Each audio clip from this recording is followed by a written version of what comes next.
Segun Aderogba. It feels really good to come your way again today. Thanks for watching. Today I want to lend my voice to millions of Nigerians who have spoken and who are contributing in words, in thoughts and in actions to several things that we all can do to improve the quality of life that we live as Nigerians. While I looked at some of these issues that are so prevalent in our nation, I came up with a few thoughts, and I think they would also contribute to the already existing contributions that have been made so far, by various people on the 1st of October, that's celebrating Nigeria's independence. Now, I believe it's the joy of everyone to see a great nation. It's the joy of everyone to see Nigeria rise to its full potential, But I also believe that whatever Nigeria is today, it is what everyone has made of it. We might blame the government and we might blame the leaders. To a great extent, we believe that everything rises and falls on leadership. But to a great extent also, everyone also have a part to play. Check out every nation that achieves success.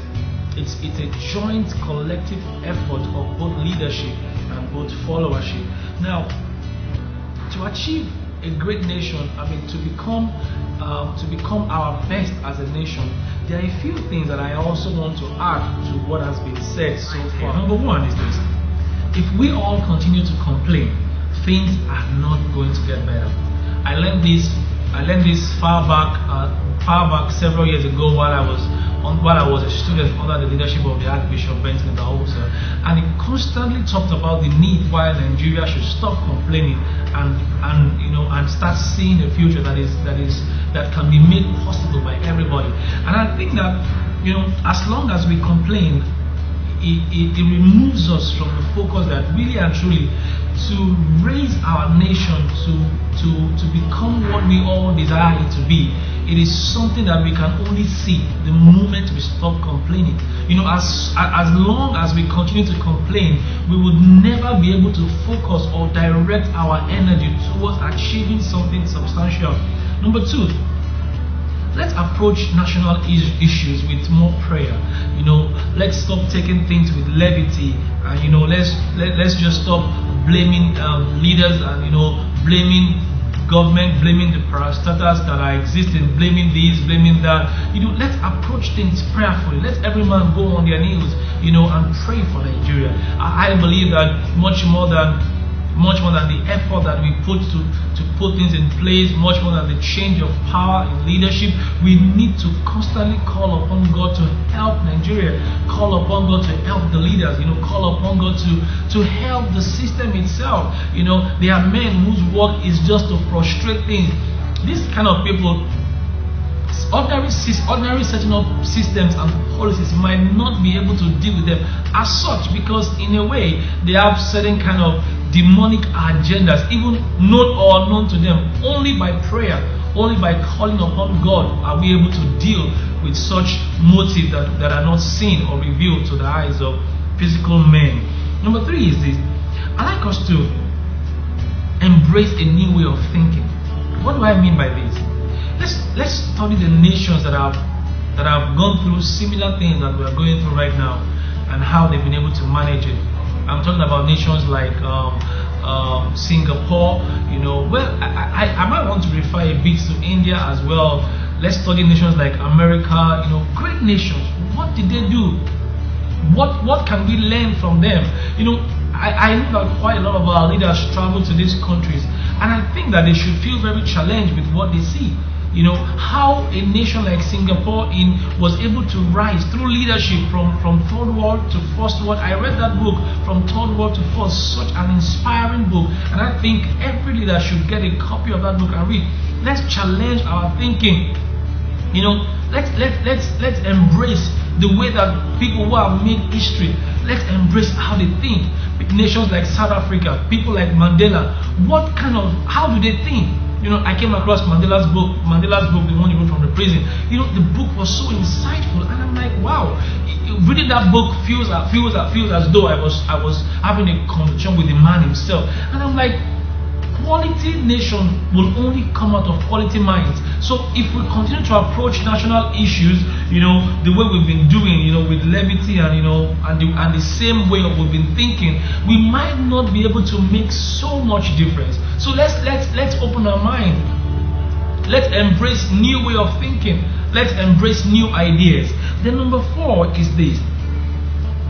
Let's understand that there is always a price to pay. Looking at the story of someone like Mandela, who was in prison for about 27 years because he had a stand for value of humanity. Someone who had a stand for forgiveness. Despite all the way he was treated, he still has a heart to forgive. People like that, they understand that people are more important than government policies. So in everything they did, they had the people at the back of their mind. So we need to understand that there is a price to pay, and everyone must be willing to pay that price. How do I mean that everyone can be willing to pay that price? By that I mean that even in your place of work, if you embrace the right values, it would rub off on someone.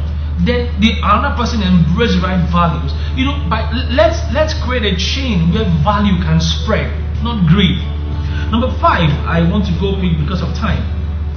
Let's reevaluate our process of education.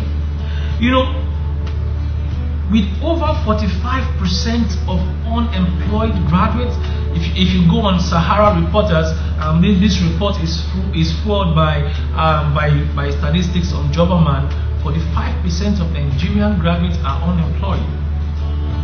The question I want to ask is this: if we have so much unemployment in the system, how can we actually say that we are training graduates? Because if someone goes to school for 4 or 5 years and out of school, there should be a level of freedom you have based on the knowledge you have acquired in school for over a period of 5 years to at least create a job for yourself. Which means if you leave school and the jobs are not enough, based on what you have learned, at least you should be able to create something to sustain yourself. Well, I understand that to a great extent you need to practice, you need to gain experience in your field, but the opportunity to gain experience is not there. What are you waiting for? Go learn a trade in line with what you have studied. Because all of this is what we call continuous education. So you find nations like India, and you find that there is a huge impact on science and technology. These things were not government policies. These were minds that have exposed themselves to be developed. So you find an average graduate in Nigeria, for instance, even before leaving school, he has a picture of working in the bank. He has a picture of being trapped in the oil sector. Now I'm saying to myself, if you have gone to school for 4 years, 5 years, and you have studied agriculture, and only for you to come out of youth service and you are in the bank, I'm asking myself, what are you doing in the bank? One of Nigeria's greatest challenges is we have our best minds trapped in the field of making money. They are not contributing, they only want to get. They are not trying to contribute based on what they... With the little educational policies that Nigeria has, honestly, I believe if students who go through this process for this period of time are determined to put to use what they learn over that period of time, we will see great change in the nation. Because you can't tell me that you went to school for 4 or 5 years and you've studied farming, and before you say Jack, you're in the bank, you are in one oil company or the other. Why? Because you're not driven because you want to contribute to the nation. You're just driven because you want to be sustained, and that's not how to build a nation. Every man has got to put in place what they have learned.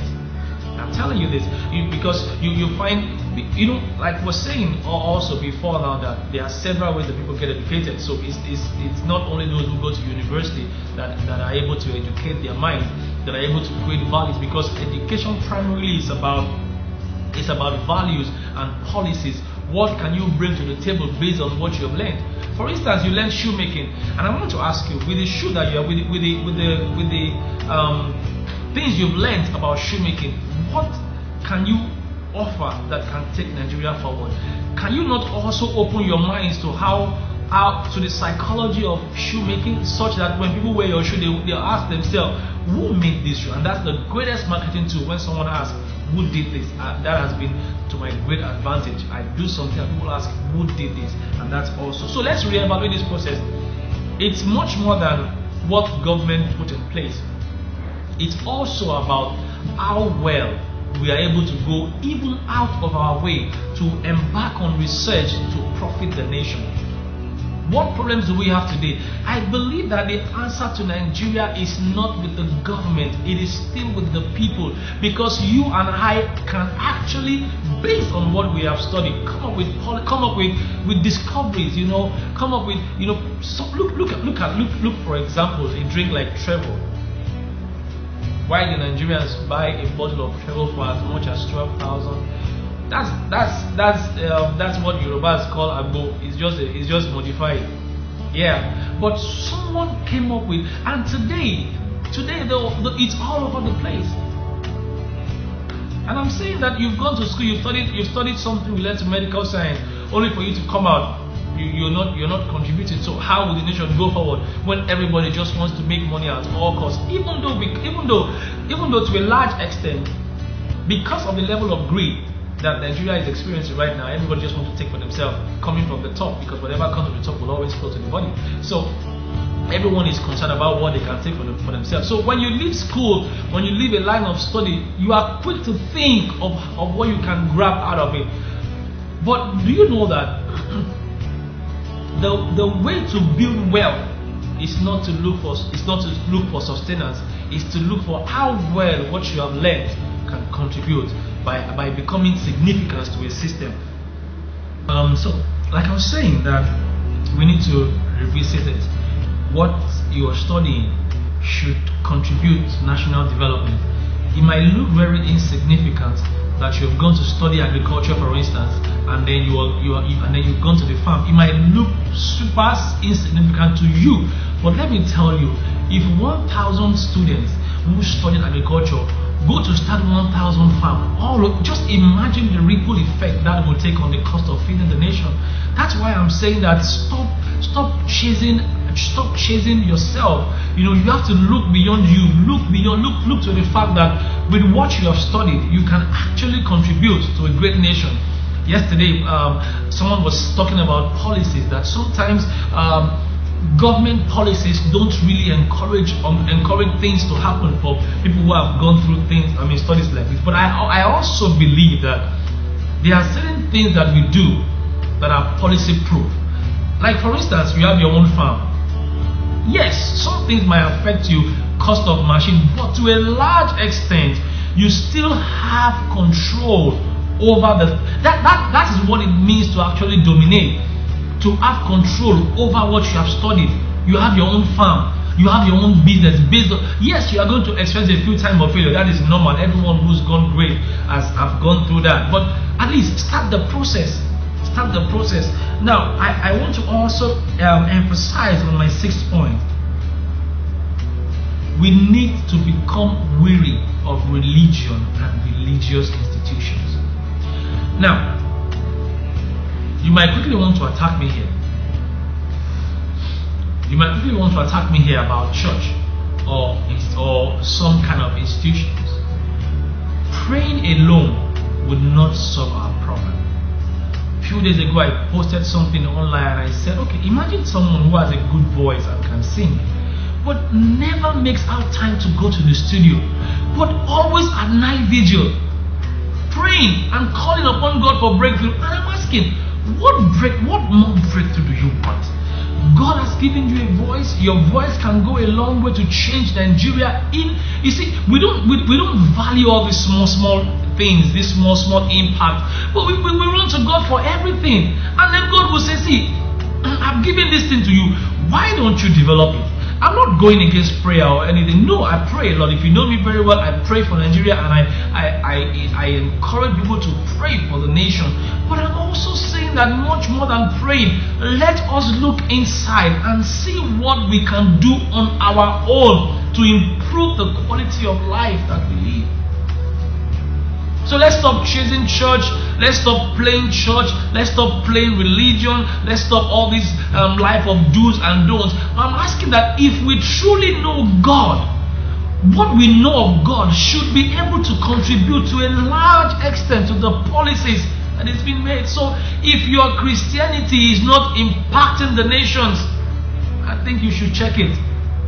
Yes, you should check it, because it's not just because we don't know the value of Christianity only in the church, only when we gather. We are more needed outside. So let's become weary of religion. Let's become weary of people that makes us think that it's only in church that we have relevance. No.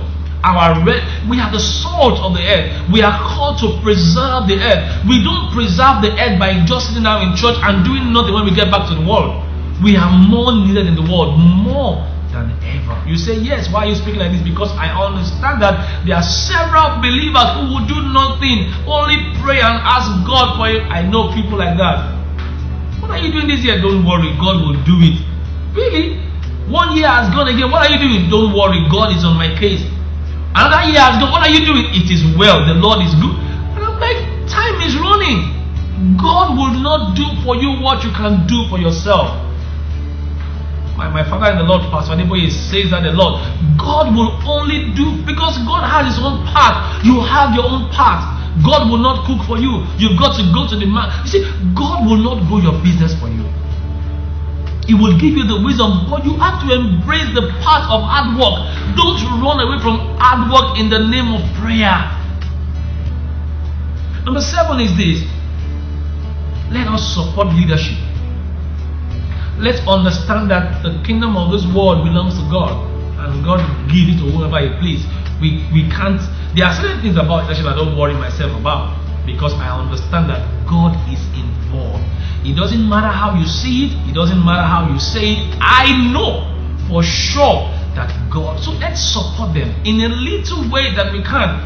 How do I mean? For instance, if you don't embrace right value as a citizen of Nigeria, how are we ever going to grow? If we leave everything to the government, even common obeying traffic rule you can't obey, and then you are abusing government. In your own part, what are you doing?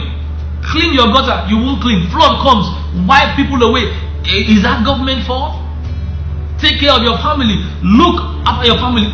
Will government do that for you? So we have to take responsibility and become, let's support government. Let's support them in our own little way. Let's pray for them. Let's, in our own part, do what is right. You have a car, your car is not licensed, and then police stop you, and then before you say jack, you insult the police. Let's take the police off the road for a week and see what our state will become.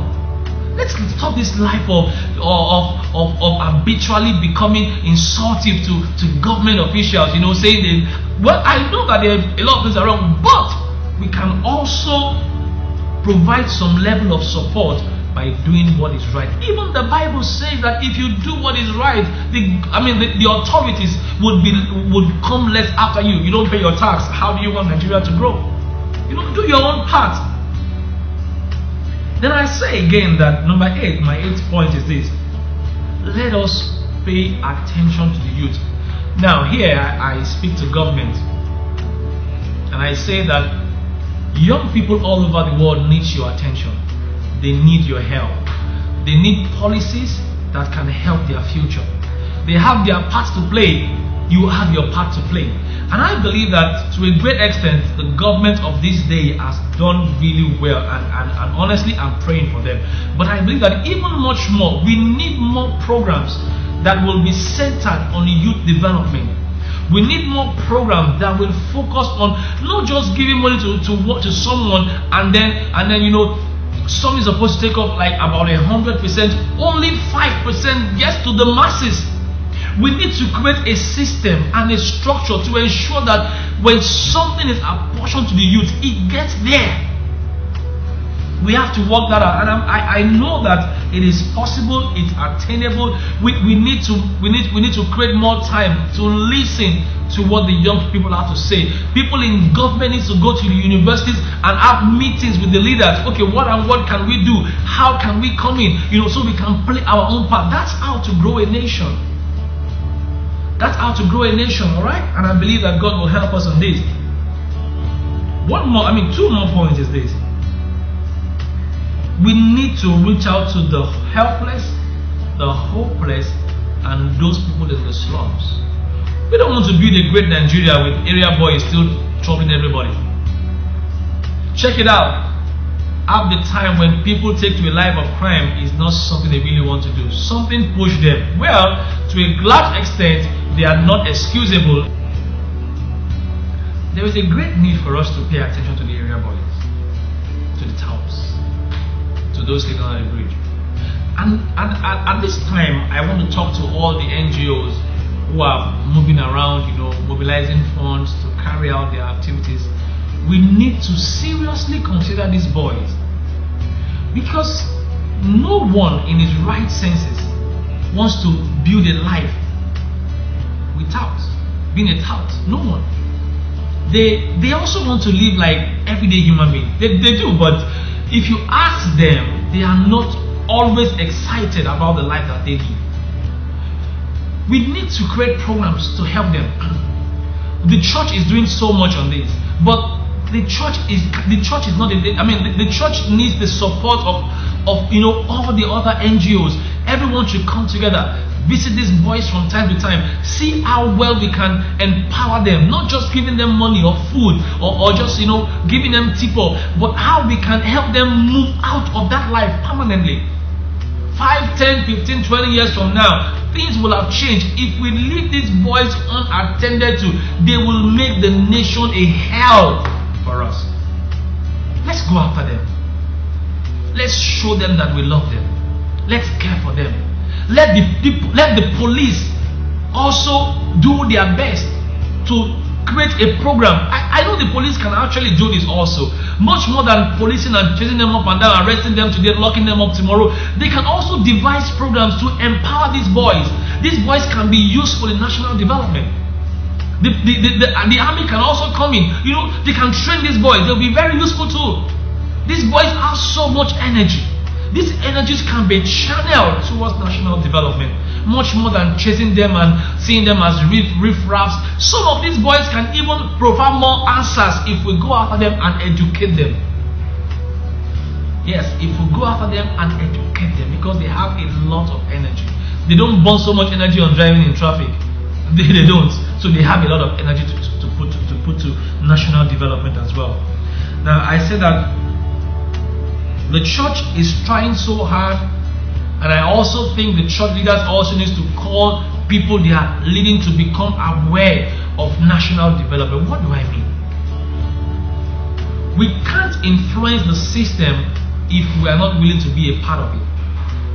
We need to encourage our people to take part in active governance, to take part in politics. If they've learned the values of the kingdom so well, they should be willing to go out and implement it. They should be the ones who go into government and turn down bribes, because they know that a man's life is not in the abundance of the things that he possesses. And these values have come from the kingdom of God through his church on earth. We should be willing to take them to the system and be a part of it, so that we can influence it, we can change it. And finally is this: let's celebrate what we have. We may not have everything that the Western world poses in our face, but we have something. Let's celebrate it. And I'm sure with these few points of mine, I believe that in a few years to come, if we embrace some of these thoughts and put them to practice, Nigeria will be great. And I see a great Nigeria, and I see you there. Thank you for watching. Thank you for watching. Please don't forget to share this video and let someone else share it. Let every young man on the street, every young man who comes online to see videos, let them see this. Let them tell their friends that everyone has a part to play in preferring answers to national development. Thank you today for watching. God bless you.